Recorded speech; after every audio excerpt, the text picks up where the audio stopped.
नमस्कार। 100 important question की एक सीरीज है। इसमें हम आ गए हैं चौथे क्वेश्चन पे, जिसका नाम है कायिक जनन। कायिक ही हम क्वेश्चनों को सॉल्व करते जाएंगे।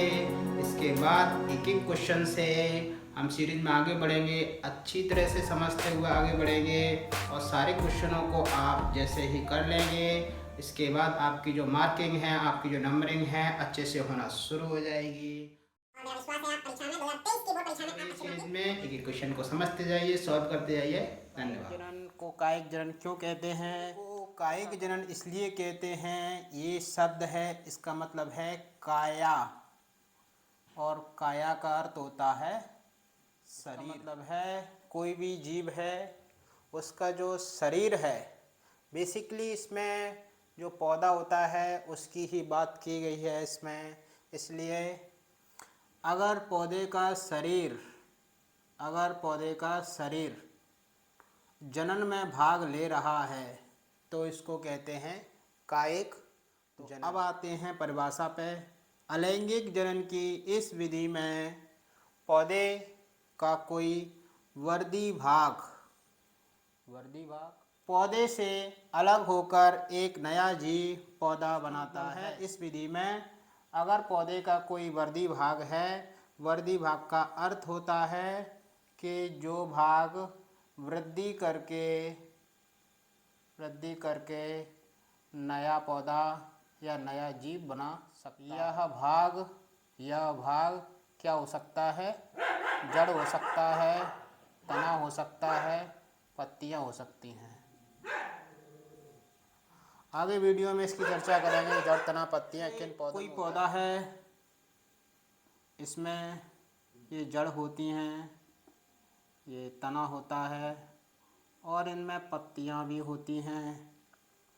जड़ होते हैं, तना होता है, पत्तियां भी होती हैं। पत्तियां या तना या जड़, इसको अलग कर लो, तने को अलग कर लो, पत्तियों को अलग कर लो। अगर हम इनको उगाना चाहें और यह उगकर नया पौधा बना दे तो ये पौधे का कोई वर्दी भाग हो गया। यही वर्दी भाग है, उसको मेन पौधे से अलग करके नया पौधा बना सकते हैं। इसी को हम कायिक जनन कहते हैं। यह एक अलैंगिक जनन की विधि है। क्योंकि इसमें दो जनक की आवश्यकता नहीं पड़ रही है, नर और मादा की आवश्यकता नहीं पड़ रही है। आप समझ ही गए होंगे। कहने का मेरा मतलब यह है, अगर दो जनक की आवश्यकता पड़ती, नर और मादा की आवश्यकता पड़ती, तो हम इसको लैंगिक जनन कहते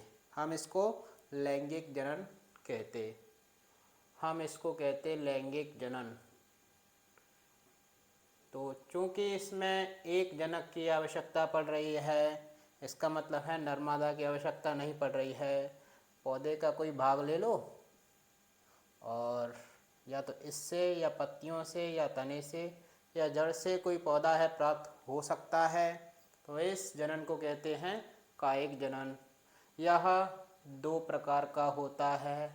प्राकृतिक रूप से भी ऐसा हो जाता है, कृत्रिम रूप से भी ऐसा हो जाता है। इसलिए इसको कहते हैं प्राकृतिक कायिक जनन और कृत्रिम कायिक जनन। फिर से मैं परिभाषा पा जाता हूँ। अलैंगिक जनन की वह विधि जिसमें कोई पौधा अपने वर्दी भाग के द्वारा नया पौधा, नया जीव उत्पन्न करता है, उसको हम कहते हैं अलैंगिक जनन का कायिक जनन, यानी कायिक जनन उसको कहते हैं। आशा है आपको समझ में आया होगा। बस अब इसमें पेपर में आपको ये लिख के आने की ज़रूरत नहीं है, क्योंकि इस चैप्टर में से केवल ऑब्जेक्टिव क्वेश्चन आ रहे हैं। लेकिन ऑब्जेक्टिव क्वेश्चन समझना ज़रूरी है, कहाँ से आ रहे हैं। सबसे पहले इसके जो उदाहरण हैं उनको कर लेते हैं।